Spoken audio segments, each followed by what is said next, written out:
Okay, thank you, folks. So this is a bit of a different one for me. I do lots of conferences and lots of events, but I'm normally talking to teachers and school leaders, and I'm talking about how we engage children with learning. And Luke asked me a few weeks ago if I'd just talk about kind of my journey, how I ended up doing that. So hopefully this will be quite interesting. It's interesting to me. I'm not sure it is to everyone else, but hopefully you'll find something from it of how I kind of had that journey. And none of it was kind of planned. It all happened by accident, just because of some of the things that we started doing in the various places I've been involved in over the years. So do ask questions. If you have any thoughts as we're going through, shout out, put your hand up, give me a nudge, and we'll try and answer some of those as we go. So this is kind of what we do now. So I'll start in now with, I have the official title of an Apple Professional Learning Specialist. And what that means is I'm independent. I work as an education consultant, and I do most of my work either directly for Apple or for the network of Apple partners who provide services to schools and education in general. So the two teams I work with in Apple are the Apple UK education team and the Apple product team, but then that skips over to EMEIA and then sometimes even to the Californian team, and that's when it gets quite serious and a little bit stressful sometimes, depending on the events we're doing. So I do a lot of conferences. I talk about how we engage children with learning. A lot of this is around digital transformation. It's about how we take what we do in schools, but kind of move away from just being purely paper-based to start using digital tools to support learning, and maybe do things in a slightly different way, and maybe make it a bit more fun for the children, but give children that opportunity to personalize what they do and learn a little bit more depth about the subject knowledges. So I work with schools, I work with Academy Trusts, I do a lot of curriculum development, I create a lot of resources for schools that are then scaled up across groups of organisations, and I do a lot of planning of the digital strategy that's implemented there. But behind all of this, if I go back far enough now to the beginning of this story, I started as a music teacher. And in fact, I still do a lot of playing. I'm a keyboard player and a guitarist. I still perform live. I still do quite a bit of recording. This was in the pit band for Sister Act not long ago, if anyone's interested there. So I still do that. And as part of that, I've kind of fallen into two camps with Apple. I work across the curriculum. I work across that whole digital strategy, but I do all of Apple's music-related events. I also do all of Apple's accessibility events, hence that last photo.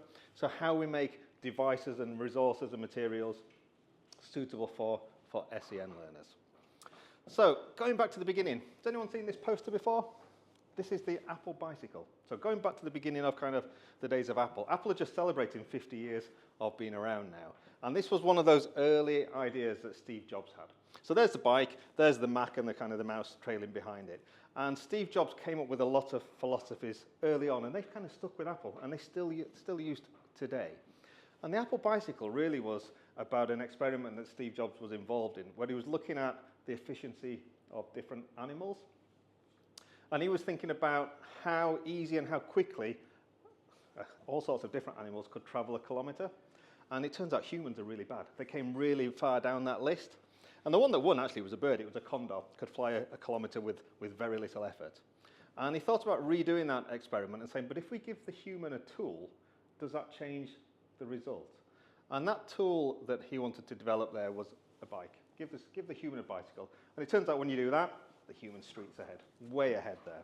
And that's what he did when he kind of designed the early Macs and came up with this idea that the computer is kind of like a bicycle for the mind. It's there giving us that opportunity to start doing things a little bit differently, give us that power to go further, go there quicker, and think about how we can achieve what we want to achieve.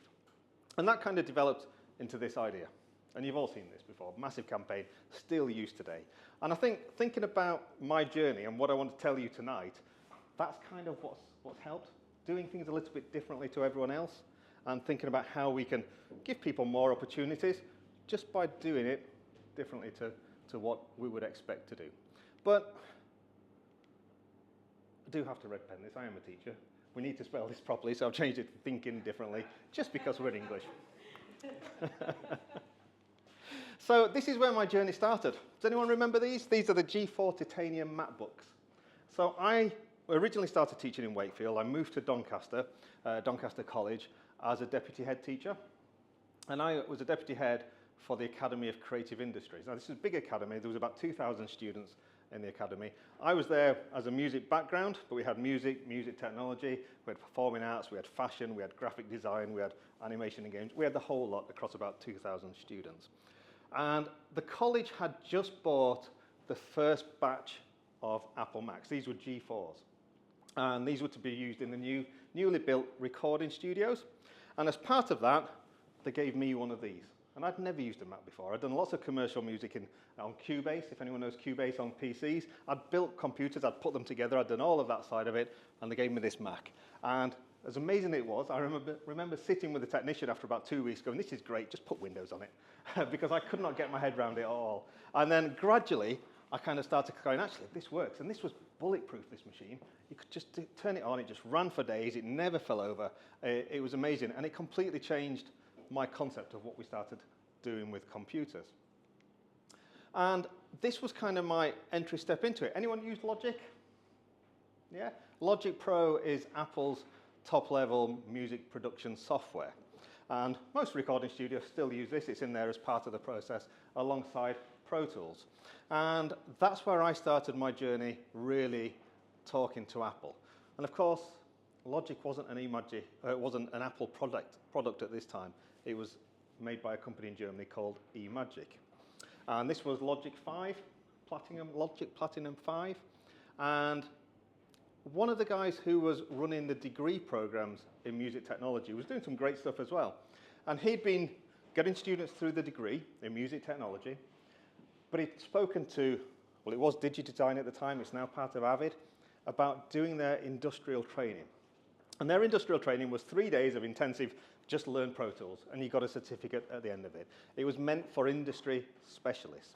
And what he did, he went and worked with them and said, can we have that accreditation as a college so our students could do a 3-year degree in music technology, but they could also have that 3 days of intensive training and come out with an industry certificate, just so that they weren't just one of those people with a music tech degree, they had something that meant something to the industry as well, which was great, amazing stuff really. And once we started doing that, we were thinking, hang on a second though, there's lots of other people who are doing the music courses who aren't necessarily the technology specialists. There might be the composers, there might be the performers. So we started working with EMEIA, and these were the days when EMEIA looked like this. It came on discs, it came in boxes like that, and we said, actually, there isn't anything that exists around this type of industrial training program. So I spoke to Sound Technology, and Sound Technology was the UK distributor for EMEIA. And we said, look, if we write something, will you accredit it? Will you give them that certificate? So it's stamped by at least someone in the industry. And Sound Technology agreed to this. They thought this was a great idea. And we sat down and we started doing it. And of course, not long after we did that, out of nowhere, Apple bought EMEIA. We didn't see it coming, didn't know anything about it. And we just kind of said, never mind. It was a good idea while we thought about it, but hey-ho, it's not going to work. And at that point, Apple sold directly to colleges and schools. You went straight to Apple, they came and did it. Apple was a very different company 23 years ago. And they'd come and visit us, and they quite liked this idea. They quite liked what we were doing. And the guy from Apple happened to be a musician as well. And he was saying, well, actually, Apple UK don't really know what Logic is. Do you mind just going down to Apple head office? It's down in Uxbridge, near Heathrow, at that time anyway. Can you go down there and just spend a bit of time with them, just showing them what Logic is and what it does? And we got talking about it. And Apple had recently developed a training program for Final Cut, their video program, but they'd not done anything. They didn't know anything about Logic. So we sat down and we started developing this kind of stuff. Went down, took all the photos. What I've discovered is I've got lots of very poor quality photos from that time back, so I'm going to show you lots of those. But that's me outside of the Apple head office going, wow, I'm at Apple here. And so we sat down and we started thinking about the type of things that we could do with it and what it might look like. And that became the beginning of the Apple Authorised Training Centres. And as bizarre as it sounds, Doncaster College became the world's first Apple Authorised Training Centre for Logic in 2003. And this was our contract. I mean, you know what Apple's like now. Think about design, think about format. Look at this. You've got a mix of fonts, you've got tick boxes, you've got all sorts of stuff going off to California. It's bizarre, it's crazy, and that's how formal it was. Apple was totally different in these days. And we developed this, and we started running the 3-day courses alongside the Pro Tools courses, and kind of really doing lots of things. And we were the only one in the world. So we got some visitors from Sam West, Trevor Horn's recording studio. He sent all his recording technicians to come up and do the training. People from Abbey Road came up, and we did all sorts of stuff. But this got me thinking about how we were doing it, because we were trying to fit commercial training in alongside doing it for our students and alongside them doing a degree. So I started rethinking about how we could do this. And one of the modules on the music and the music technology programs was composition technology, which was kind of teaching the children, the students, this kind of stuff anyway, alongside creating a piece of music. So I started taking the manual that we'd put together and all the resources and saying, actually, instead of doing it over 3 days, let's break it down and we'll map it across to the curriculum program. So instead of doing it over 3 days, we did it over a semester. And it was embedded into the course, and it was part of what we did. And Apple loved that idea. And once we'd done that, Apple said, actually, that's a really good idea. The University of Munich are interested in that. Can you go over? Because I was closer than California. So I went over and had a chat with them and said, well, this is how we did it. And so they started doing it. And Apple said, well, write it down. And this became their worldwide approach for how training was embedded into higher education. And to me, it was just, this is what we do. This is how we do it at Doncaster College. And it became that kind of platform for what we did. So I went on tour with them. We did the European tour of ATCs as this program grew and grew and grew, and more places became either AATCs, so commercial training centres, or AATCEs for education. And I think this photo was taken in Barcelona on one of the stages there, talking about how we did it and why we did it like that, and the kind of experience that the students used. So that was the development of the worldwide AATCE program on the back of that. And it was just how we taught logic. That's all it was. But we were doing it differently to everyone else who seemed to be delivering this. And then that kind of grew. Once we got that momentum, Apple kind of became our best friend because we'd gone from having those 8 Macs, and we were offering a really nice opportunity just for the music curriculum, because we've got our degree students doing music or music tech, and they got their Pro Tools training, and they got their embedded logic training. So the college just grew. We got the student numbers on these degree courses just grew and grew and grew. So we kept buying more and more Macs, and we ended up with something like 200 of these. The IT department at the college was very Windows-based, and we had our own team of technicians. We had what we called a gentleman's agreement with the IT guys. They dealt with the problems as far as the Ethernet port on the wall. After that, we dealt with it, because it's one of those scary Apple Macs machines. So we got all these Macs, and we had them dotted around different classrooms. And Apple UK came along and said, we've got this idea for a Young Creatives Roadshow. We got enough Macs, we got enough spaces, we'd got degree students that we could use, and we said, could we put on some roadshows for children from primary schools to come in and do a bit of music, a bit of video editing, and a bit of photography? And could we pull it together, and Apple would pay for it all. They'd organize it, they'd hire the coaches, they'd bring the kids in, we just had to deliver it. And we had the students to kind of navigate them around. So we started doing these, and we pulled, this is the dance studio, or one of the dance studios. We just filled it with computers and moved everything around. This is me on the piano. We got some of the students to play here, so we gave the kids a bit of a show in the theatre, and then they broke out into groups. And they had an hour doing some music creation, an hour doing some photography, and an hour doing some video creating, all around this concept of how would you promote a band. And this was brilliant, and we did this over and over again. And I remember one moment where we were in the theatre at the end of the day, and we had the UK Director of Education from Apple talking to a room full of 8 and 9-year-olds saying, what did you think, what was the best thing today? This was the time when the children, the primary schools were going through healthy eating, and one of them went chips at lunchtime. And they'd had all this kind of stuff there, this amazing time. And we did this dozens of times. And Apple were amazing. They gave all the degree students iPod shuffles just to say thank you for the help, and we did all sorts of stuff. So that was a really nice springboard to kind of just get this stuff happening, get people knowing about us. So Doncaster became a real hub for kind of growing and doing this kind of digital education. So that was the music side, but it grew the film and the photography side as well. And we had loads of these things, the Mirador G4s. And so once we got this far, we started thinking, actually, how does this impact on other curriculum areas? How can we support fashion students or graphic design students? And we started talking about how we assess students and how they evidence what we're doing. And these are vocational students. These are people who are generally great at creating the content, but perhaps less great at writing an essay about it or telling us their journey. So we started thinking about how we can use some of these tools, capture their reflections as video, get them to create podcasts, get them to create audio files, that type of thing. And we started expanding it across the classroom. We talked about flipping the classroom as well, where we can distribute resources that the students work on beforehand and they come into the lessons for a discussion. So it really started to get us thinking about the pedagogy, the type of things that happened in the classroom. And I came up with this amazing title, This Is Why I Don't Work in Branding, because we had this problem that as the college grew and grew, I kept going to the financial director saying, I need another computer room here. We've got this many more students coming. Can I have more space?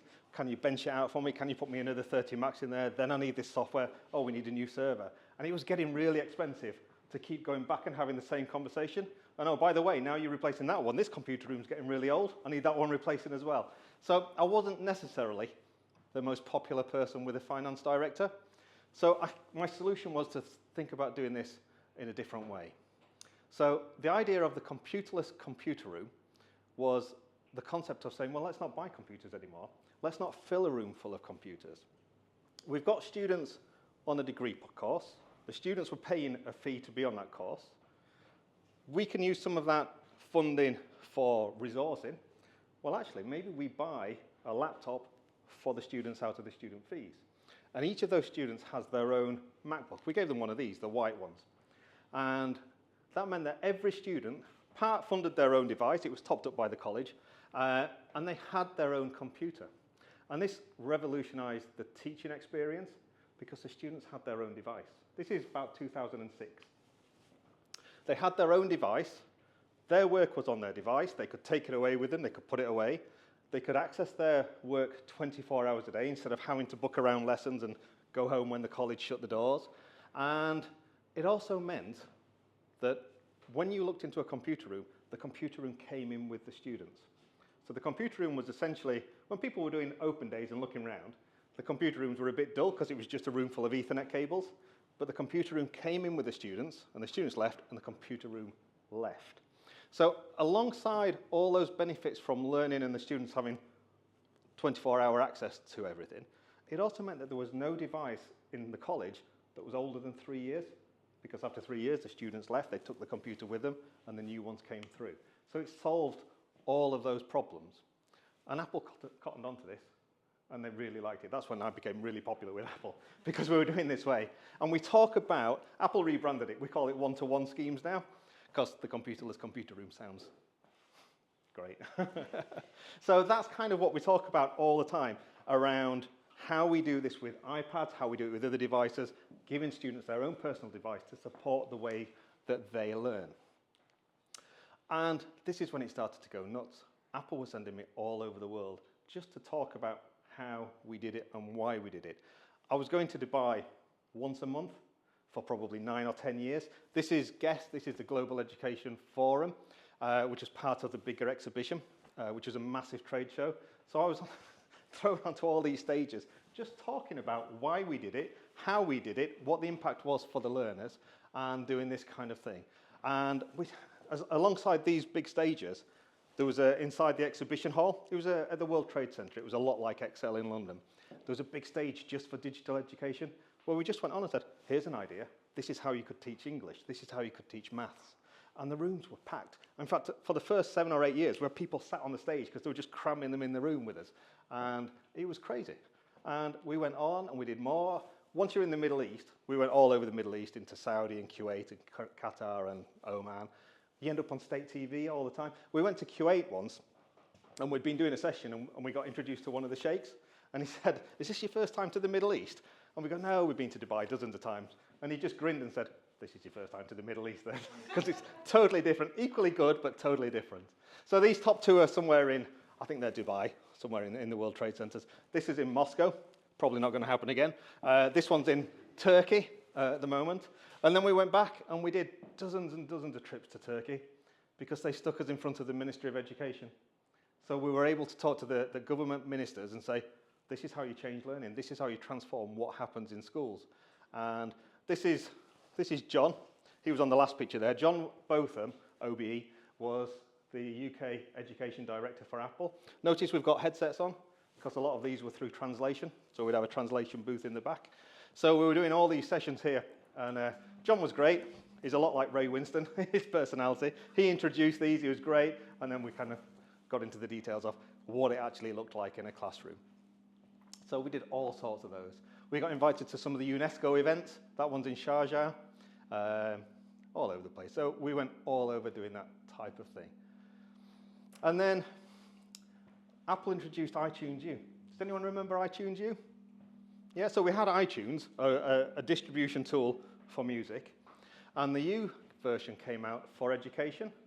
So the U stood for university. And this was just a way of thinking, actually, if we've got a system that distributes one way, but we can distribute music, can we use that to distribute documents? And that was just learning resources, really. So it became this kind of ideal, a bit like Open University. How can we have a central store of resources and share them with students who are our own students, or external people who just might want to see some of the things that we're doing? So iTunes U came out, and Apple asked 5 UK institutions to launch it.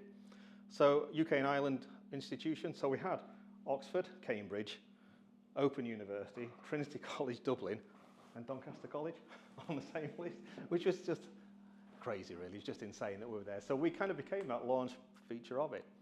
And so we were there right at the beginning of iTunes, round about probably 2008, something like that. So we were in a really good place. We were doing some great things. The college was growing. There was all sorts of things happening. And then we got a visit from the guys at Light Structures. And this kind of was my move away from the college, because at this point I was going all over the world, and one of the governors said, I need to decide, is it Doncaster or Dubai? I thought, done Doncaster, I'll try Dubai for a little while. So I was kind of coming to the end of what I was doing at the college anyway. But one of the guys here, Adrian Brooks, who set up Light Structures, they're based just outside Wakefield at South Kirby. And Adrian is a really interesting guy. Adrian actually trained as a primary school teacher way back when, but moved into scaffolding because he reckoned he could make more money working in scaffolding. And back in the 60s, he was approached by Opera North. And Opera North said, look, we're going out on tour. We have a real problem taking a lighting rig out with us. Have you got any ideas as a scaffolder? And he came up with what he calls light deck and light structures. And you know when you go to events and you see that triangular trussing that they hang PA systems and lights from? Adrian invented that. And so he has a manufacturing plant in South Kirby, outside Wakefield, and one out in Romania. And he'd grown and grown, and they built basically a whole system of how we click together stages and how you kind of build Glastonbury out of this kind of, almost kind of like giant Meccano kind of system for building performance stages. Anyway, he'd built at this point a rehearsal arena, and it was the only one in Europe. And the rehearsal arena is this space in the bottom corner. And again, in South Kirby, it's a massive box, it's 40 metres square, and in the ceiling is a rig that you might find in any arena where if you were going to go on tour, that's probably where you're going to go. And the idea of this arena was that if you were at this time in, this would have been about 2010, Robbie, Kylie, one of those touring in 2010, you'd go here to design your tour, you'd build it, your techies would come and build it, they'd work out how to screw it together, your catering would practice all that, then the people would turn up and they'd rehearse it all, and then they'd take it apart, stick it on some trucks and go off on tour. And that was the concept, and it's crazy. That arena's full day to day of all sorts of things. In fact, they've just filmed The Voice there. The last series of The Voice was filmed there. And Adrian came to us and he said, I'm really struggling to get the staff to run this. So he got this idea that he wanted to create the Backstage Academy, a training academy for people to run this building. And this arena had a bunch of classrooms. I say classrooms, they're empty rooms. There were breeze blocks with cables hanging out the walls on the side. And he said, can we turn that into a training facility for these type of people? So I left the college and I went to work with Adrian for a couple of years, and we developed a foundation degree. Foundation degree was like the next step on from HNDs. And this meant that these students could learn in this arena. They could then go off on tour, and that could be part of their work experience. They could be learning down at Glastonbury, and they come back and they'd still get the accreditation. We got it validated by a university, and we developed this degree, this foundation degree for live events technology. But because we were writing it, and iPads had come out at this time, we wrote iPads into it. We took that idea of being one-to-one, every student having their own device, and we wrote it into the degree program here with iPads. So if the students are at Glastonbury, they can evidence their learning. They can reflect on what they're doing. They can film it, and they can send it back to us. And we used iTunes U as that mechanism for getting the resources out for them. And Apple loved it. So Apple was the one saying, actually, this is real digital transformation. This is how we're talking about doing things differently. And we had a European tour to launch iTunes U beyond the UK, and this became the case study. So Backstage Academy was, this is the model of how we embed technology meaningfully into higher education. And this just rolled out. We said, if we can do it with degree students, can we do it at secondary age? Can we do it with primary school children? We've suddenly got the tool in the hands where children can start doing things differently. Can they use green screen? Can they use audio editing? Can they create animations? And this just went nuts. We were all over the world just talking to schools, talking to organisations about how we do this, and letting the children learn by accident. If we get children learning about using a green screen, maybe we're doing the Vikings. Well, maybe I've been learning about the Vikings, but to show that I understand it, could I make a documentary about it? So I've got video editing skills, but I've got literacy skills for script writing. Then I've got oracy skills because I need to add a voiceover. And I've got a green screen, and everyone wants to have a go at the green screen, but I have to go back and do more writing to do that. So the children are kind of learning by accident and just having fun along the way. And we found that the achievement and the success of a lot of these learners just went up and up and up. And that's kind of why we started doing what we were doing. Things like that. Children using iMovie. I think he's talking about World War I there. And there's lots of interesting stories along the way. I thought you might like to see this one. So one of the trips I had was, I was on my way to Malaysia, going to Kuala Lumpur, but we had to call in at Eton College, which was bizarre. It's the only college I've been to or the school we went to, where halfway through the afternoon we had to stop to have scones and apricot jam. And the staff had white bow ties and tails. But in one of the rooms we went in, this was the graphic design room, they got this old Mac Classic in front of just on a table in front of the whiteboard. And we got talking about it, and the guy was there saying, back then, this was worth about £25,000. We're going, why? And he just literally pulled it apart. And apparently the first 25 off the production line had embossed signatures of the original Apple team. So there's Steve Jobs, there's Woz on there, just in the back of the machine. And unless you've taken it apart, you don't know about it. So they just happened to have one on a table in a classroom, as you do. That wouldn't have survived at Doncaster. So along this time, GarageBand came out. Anyone use GarageBand? GarageBand is amazing. So GarageBand is the little brother of Logic. And you have the version on the Mac, but we also have a version on the iPad. And the iPad is a little bit different because we've got a big touch screen. And all of a sudden, we've got instruments that we can play on the screen. We can play the drums, we can strum the guitar. And Apple were kind of encouraging me to have a look at how we could use this to engage children with music making. And GarageBand's brilliant. You can do composition in it, you can do loop-based DJ kind of stuff, you can do audio recording, create your podcast, but you can also play these instruments. And one of the problems facing a lot of schools is that children don't engage with music making. You talk to little children, year kind of 5, year 6, say, does anyone play an instrument? And you get lots of, well, I used to play drums, I used to play flute, I used to play ukulele. And loads of children have dropped off. And there's lots of reasons for that. And partly, it's difficult to learn an instrument. We're giving children so many things to do at the same time, it's hard work, and it takes quite a long time until it sounds good. So thinking about music, we have to learn, well, what a chord is, what a note is, what's it look like on the page, what does it sound like, does it sound right, does it fit together, does that chord sequence, how do I move from one to another, am I in time? And that's before we think about holding the instrument and have my fingers in the right place, and that string is not vibrating, I need to move my finger a tiny amount, and you know what, on guitar, it's making my fingers sore. So there's so much, and that takes a long time until it sounds good, and a lot of children drop off. So what we thought with GarageBand was actually just separate that. Put that physical bit of getting my fingers around whichever instrument over there for the moment. We'll come back to that. But let's focus on the skills of, well, what's fun about music? Does it sound in time? Can I understand chords? Can I understand the sequence? Does it sound like a song? And what I found with GarageBand was we can make it sound like a piece of music very, very quickly. If we start by clapping and the children clap together, well, if we can clap together, we're developing that listening skill. If we can do that, we can tap on a screen. And if I tap on the chords that I could pre-set up on here, if I can tap there, I can tap there. So I could do 4 of these and then 4 of those. And that sounds pretty good. Maybe I add a third one in.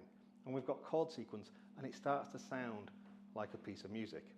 And if I'm doing that on one instrument, well, can you do that on another instrument? I'll do it on guitar, you do it on piano. And then you do it on bass. And actually, if I'm doing 4 in a bar, You do 8, and then it starts to sound a bit more rhythmic. And then can we add 2 fingers in and develop that coordination? And then that's a bit like how I might play it on a piano. And can I put a drum? And we gradually build it up. And we create a piece of music. And within a day, we can get children who are kind of 10, 11, playing something that sounds pretty good. We've done this with thousands of children across dozens of schools. And the impact on music in the Northeast in particular, we've done it year on year, where we'd have maybe 20 schools. They all learn a different piece of music. Then we hired a theatre, stuck them on a stage to let them play in front of a big audience of 1,000 parents, just to give them that experience. And they've done it year on year because it's had such an impact on music making in the area. And the other reason is school budgets are so limited now. When I was at school, I could have instrumental lessons on 2 instruments. That just doesn't happen now. It's either down to the parents to pay or it just doesn't happen. And then we've got to buy an instrument, and it's expensive. Well, actually, schools have got iPads, and we've got GarageBand. And we've got an iPad that's not just a music resource. We could use that in maths or English or science. So it's a generic one that we're just using in a different way. And so by kind of redefining how we approach music, we've had a massive impact there. You'll notice this girl's got a cochlear implant. She was in the northeast, up in Newcastle. One of the other focuses I do with Apple is about accessibility. These will talk to these, so anything she's playing on there is coming directly through a cochlear implant. So she can still hear what she's doing. She can still feel the beats on the speakers. So we had one girl in Middlesbrough who, we were doing, I'll play you a video in a moment, we're doing the same, no we weren't, we were doing Bon Jovi I think at the time then as well. And we had a huge audience, and we had a girl belting out Bon Jovi on the microphone. And it was only afterwards when one of the school teachers said, you know, she's an elective mute. And I'm going, the one singing Bon Jovi to an audience of 200 people. I'm going, yeah, because they were so comfortable with doing this. So we've seen that over and over again. And it's just grown and grown. And we've done some massive events. So I mentioned Guess in Dubai. We have the BET show every year. And the BET show is the British Education, Technology and Teaching Show. I know Mike's been, I don't know if anyone else has been, but it takes over Excel for a week, and there's 40,000 teachers go. And in the middle of it is a stage for about 2,000 people. And so we've had the children performing on that stage year after year. We did about 7 years of them going down and performing on the stage. We had them with Bob Geldof. We had them doing it as a flash mob in the audience. And there was one year, one of the guys at Apple UK kept saying, just learn to take that song. Learn a and we kept saying, we're not learning to take that, Chris. Why are we doing it? And he made us do a take that song. And we had no idea why. But Gary Barlow turned up to sing with the kids there. And that was the year. Does anyone remember the Music Notes app? It was an app that was kind of fairly short-lived. It was quite a cool app, actually. You could kind of sing into it, and it would harmonise it for you. Gary Barlow had been involved in the development of that. So he was quite close to Apple at the time. So he was brilliant. He just stayed for the day, sang with the kids. They had an amazing time. We didn't know anything about it, but we'd learned to take that song. So we did all that kind of thing. And we got them on the stage. We're doing this type of stuff. That's some of the photos from the BET show. I'm somewhere at the front there pointing. So we worked with different age children to play everything on the iPad. And it's just been massive. And in fact, this morning I was speaking to Kapow. Kapow is one of the organisations who write a national primary curriculum. So I've been doing some events for Music Mark about how we engage children using technology. And Kapow came to me and said, we need some help. We need to kind of write this into a national curriculum to get it out there to all the children. So hopefully we might get a lot more children benefiting from this. But this type of thing, these children are in Liverpool. This is year 5. So these are all 10-year-olds. And there's one boy just sat around here. You'll see him in a moment. He's the only one who'd ever had any music lessons in his life.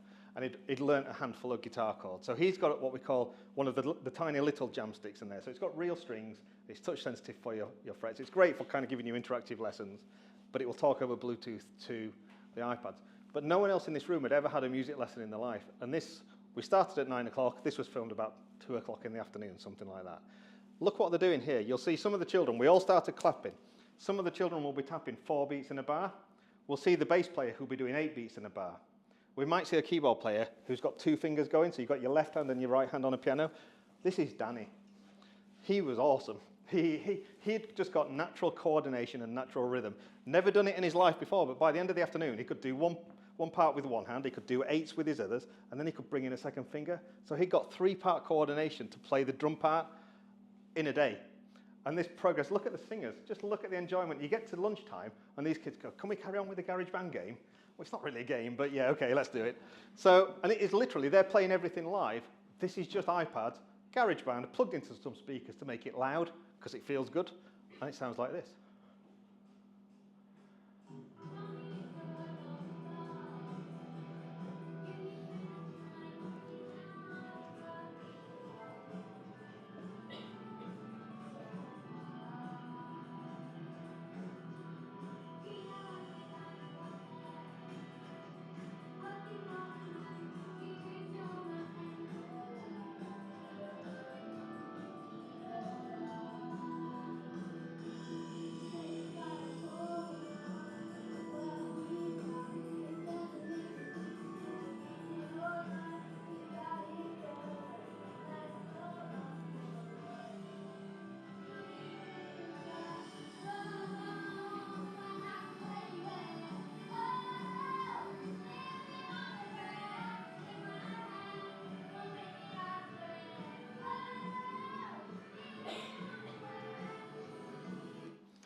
think of all the skills that they've learned in a day to get to that point and put that together. You can see how much they were enjoying it, and they carried on doing it, and like I say, it translates to real instruments.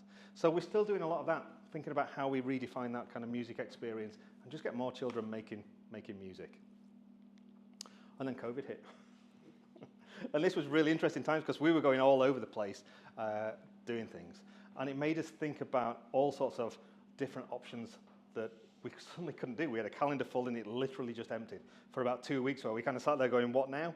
But it made us think again about how we can do things differently and can we move things online and do things remotely. And it turns out we can. We can do most of what we do sat at a computer, teaching children, teaching leadership teams, thinking about strategy, thinking about that deployment, and doing it remotely. Some of it is better in person, but a lot of it does work that way.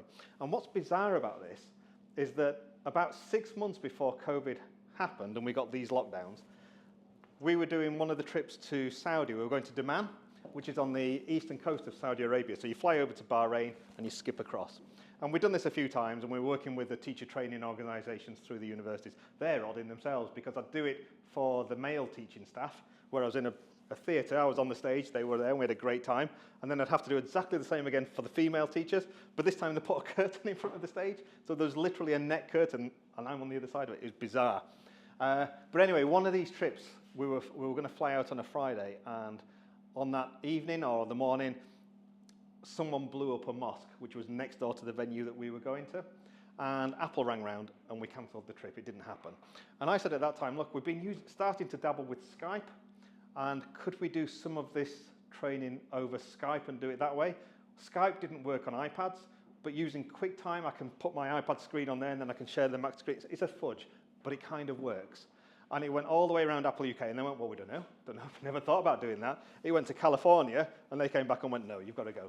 And they said, we'll reschedule it when we know what's happening, and we never went. We never went back, because then COVID hit, and it never got organised. And then we started the lockdowns, and 3 or 4 weeks in, we discovered Zoom. And it turns out it does work, and we can do it that way. So we don't do as much of the international work physically now. We still do kind of Northern Europe and so on. We do Ireland a few times, but we don't do anywhere near as much of the international work. And we came back to BET. And BET didn't happen. We got 40,000 teachers in one room. We weren't allowed to do these things anymore. So BET went online for the first time in 2021, I think it was, January 2021. And I'd been asked to do one of the arena sessions for Apple. So these are the big arenas with about 2,000 people. You saw the ones where the children were on the stage, and we couldn't do that. So Apple said, can we do it remotely? But because it's Apple, and Apple California got involved, then it gets serious. We said, can we actually pre-record most of the content? So we had a lot of meetings. We had a whole hour meeting talking about me filming this. I was given the period between Christmas and New Year to create a 45-minute video of me talking to camera, but also recording my iPad screen so they could put the two together. And then we'd have 15 minutes of live questions at the end of it there. So we'd had a lot of meetings to plan the content. There was one whole meeting about where I was going to record this and what I was allowed in my background. That's in my conservatory. And they literally said, take the camera around the house, let me look at your wall. So I'm in the at that time, our conservatory was grey. And I had to move all the furniture out of the way, clear the wall. I couldn't do anything about the light switch, but I had to have a pot plant for a bit of colour. So that was it. And then we sent the videos off. It all got put together, and then we were live doing it so we could have the Q&A at the end. That's through a system called Big Fish, which is, I've never used it before. It's kind of like the pro version of Zoom for the broadcast industry, so they can kind of fade adverts and mix things in and do all sorts of stuff. But that's what BET 2021 looked like, me sat in front of the computer waiting for the live Q&A.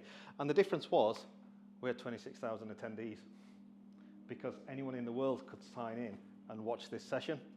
And you're kind of thinking, we're cottoning on to something here. We can do it physically in a room with up to 2,000, or we can do it like this and get 26,000. So now lockdowns are over, what do you think we're doing? We've gone back to doing it in a room. But we had that impact and we could do it that way. And lots of other organisations came along. Family Fund. Anyone know Family Fund? They're a charity based out of York, and they give about £50 million worth of grants to families of disabled children across the country. And those families can apply for a grant to spend on whatever they like. The number one item is white goods, so fridges and washing machines, things that make their lives easier. The second most popular item is an iPad. I know we had one family who asked for some chickens because then they could send the child out to kind of look after them, mental health kind of thing. They're a brilliant charity. They do all sorts of stuff. But because they give out so many thousands of iPads, Apple got involved and said, well, if we're going to do this, we need to help the parents, make sure that they're used properly. So Apple have funded all this. They fund so much stuff in schools. They've been amazing, really, and no one really knows.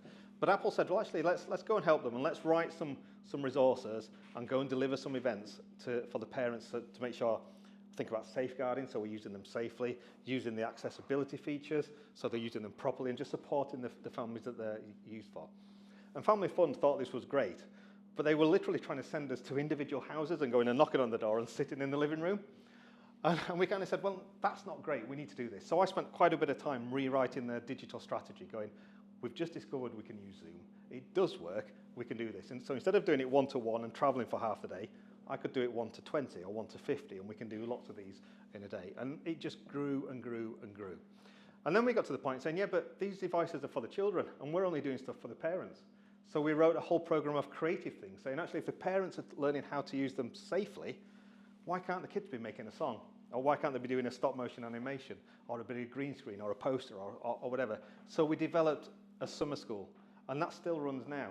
7 years, 8 years later, we do it every summer for about 600 kids up and down the country, just to do fun stuff for the sake of it. And Apple are great at that. In fact, I was in Ireland a couple of weeks ago. Wherever Apple have a big factory, they do lots of community events. So I was in Cork, where they have a big factory there.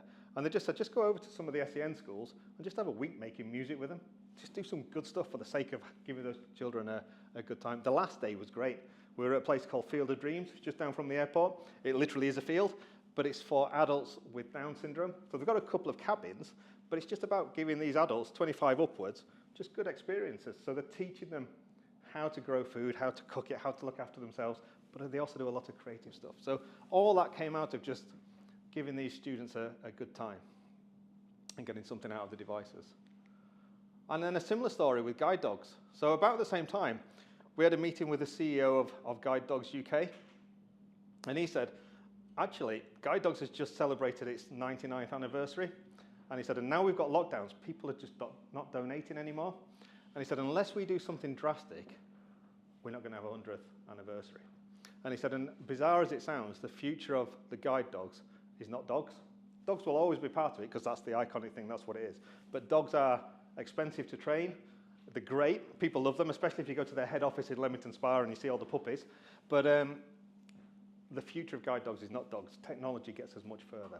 And the difficulty a lot of people with severe sight loss or no vision at all have is not necessarily getting around, it's the last sort of 10 yards. So a guide dog can get you to the shop, but they don't know whether you're going to the bakery or the florist. Things like that. And that's where technology can start helping.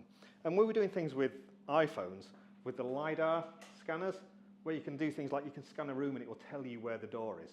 It will tell you how far away the door is, what type of handle it is, whether it comes in or out. And it will recognize signs and read it. So it will tell you those last 10 yards.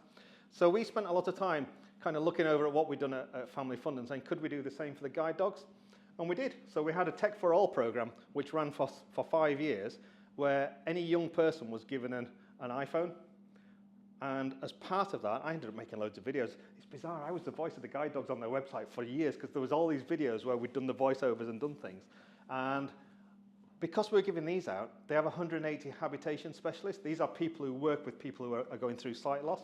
So we spent a lot of time developing the digital strategy and how we train these people and how they went out and supported them. So Guide Dogs was a really amazing kind of project as well. So that kind of brings us up to where we are now. So what's next? Well, we don't have a conversation at the moment without AI in it. So AI has the potential to kind of change what we've been doing in schools. Just again, we've been through this massive digital transformation. I suspect the next few years is probably going to be an even bigger transformation. Schools have no idea what to do with this at the moment. Schools are panicking.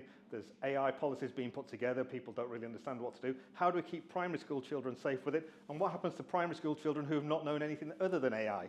And where's that going in the next few years? So there's a lot of questions to ask. And there's all sorts of things being developed. And we're kind of fudging our way through it. And I think in schools, when we're working with children, this is going to be an interesting development over the next few years. Schools are trying things, but no one has got a standard.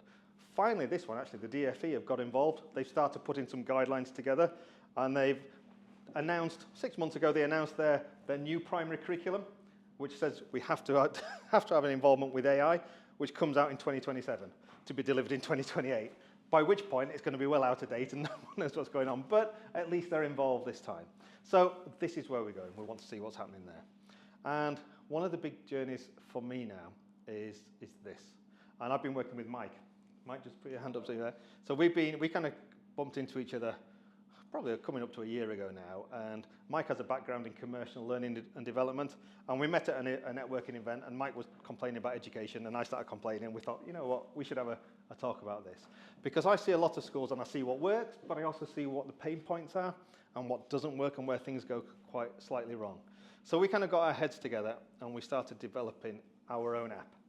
And this kind of solves a lot of the problems that we've been seeing day to day. It's a workflow app. It's how we support a classroom, how we save teacher time, how we maybe use some of those AI tools to help with that assessment practice. But we started thinking about what was out there, what was wrong with it, what we could improve, and the road has just kind of gone crazy, hasn't it, Mike? It's kind of, every day, I keep coming up with these different ideas, and Mike keeps saying, version 2, we'll wait for that one, or we'll get the main bits out. So this is kind of our exciting time at the moment, and we're just about at that point of having a working product as a web tool initially to trial it, but hopefully have an iOS version not long after the summer holidays. And this has been interesting because I know so many schools. We went in early days to one of the trusts in Wakefield who have 32 primary schools. They're all one-to-one. They all have their own iPads. And we said, if we were to do something like this, and it worked in this kind of way, and it could look a bit like that, what would you say? And within the first half hour, the school had said, you build it, we bought this. So, and we tried that with a few trusts. So we know there's a market for this. And because I have that network, I was talking to one of the Apple partners who sell the devices to the schools. And again, in half an hour, they're going, we'll give you the letters of intent to distribute. We'll get this out there. And they sell 40, 50,000 iPads a year. So this is our big project going forward.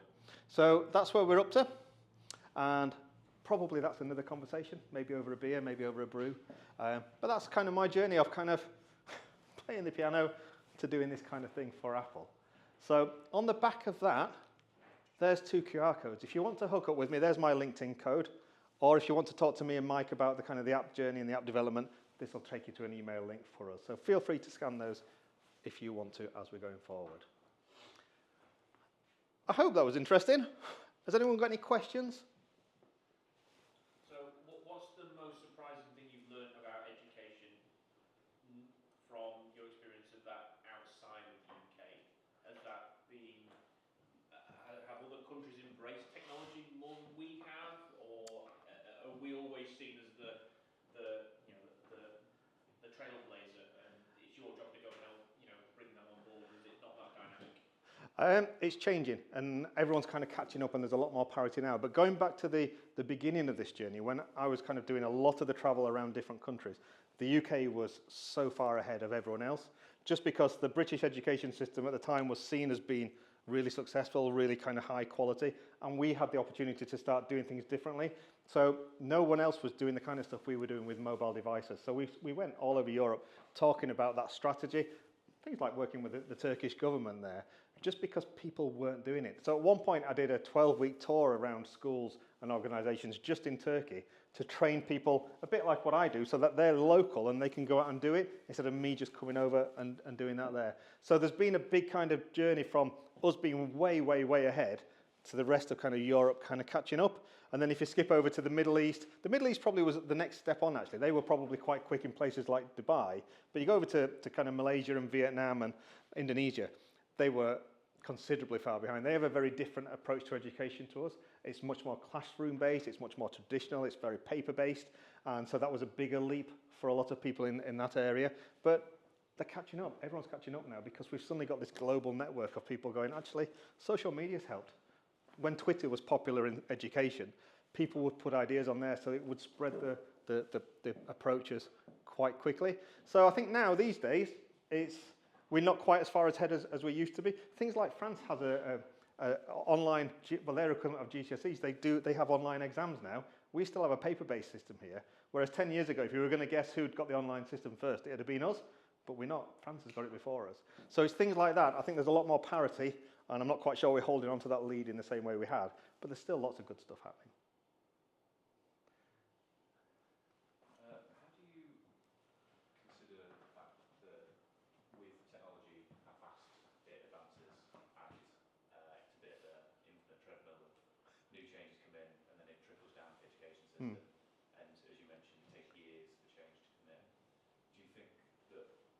there's any view to kind of speed that process up so that students are learning what's currently in the world, or do you think it's just the nature of the education system that it takes a while for the change to come through? Education by its very nature is slow and meandering, but teachers are not necessarily slow. So it depends what you're talking about. So in terms of individual classrooms, you'll find pockets of things which are really pushing forward and people trying things.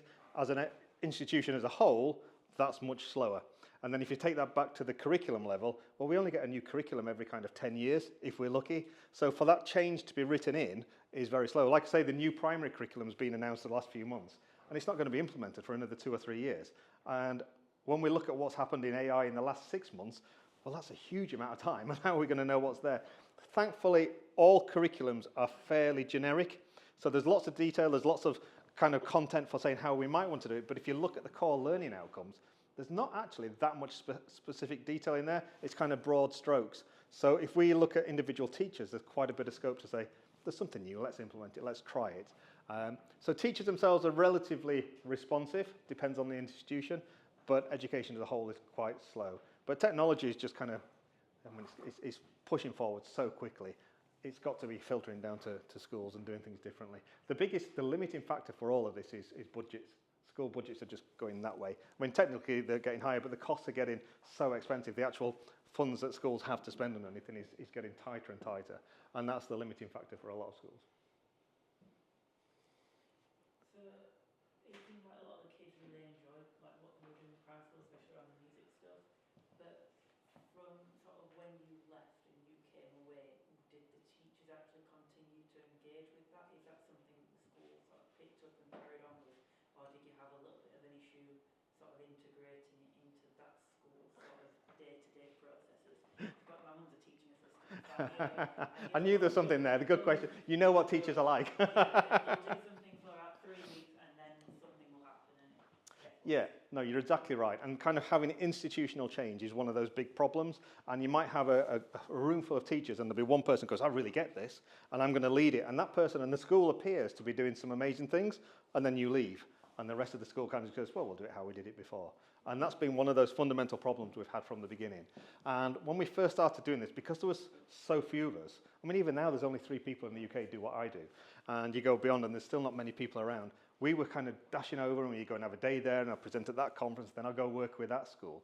And as it's gradually changing and there's more people localised in the different countries, we're actually saying, there's a trust of schools and I can work with that group of 30 schools, but I can do 30 days and we can bring you together and we can have a lot more time with it. And maybe some of that time's spent putting curriculum resources together so you've got something to carry on going with. So instead of it just being a one-shot and going and having a great time with the kids and the staff, it becomes a program that we're doing. And that's the way everything's going. So we do get that kind of stickiness to it so that there are changes, not just on that day, but we're transforming what's happening long-term in the schools.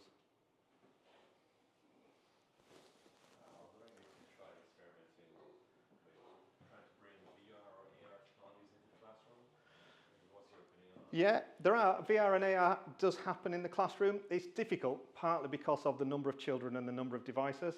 So we spend a lot of time working with iPads because they've got a big screen, they're great. Strapping iPads to your heads is quite difficult, so you will find organisations that go in with headsets that we can wear for that.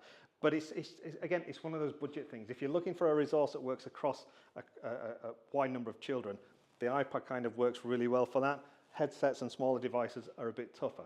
Having said that, on the iPad themselves, there's quite a few VR and AR apps as well. So things like, there's a lovely one, children in year 3 have to do a topic about rainforests and about deforestation. So people like WWF have created some nice immersive experiences where you can build a rainforest in the classroom and you can take it apart and you can grow your own rainforest.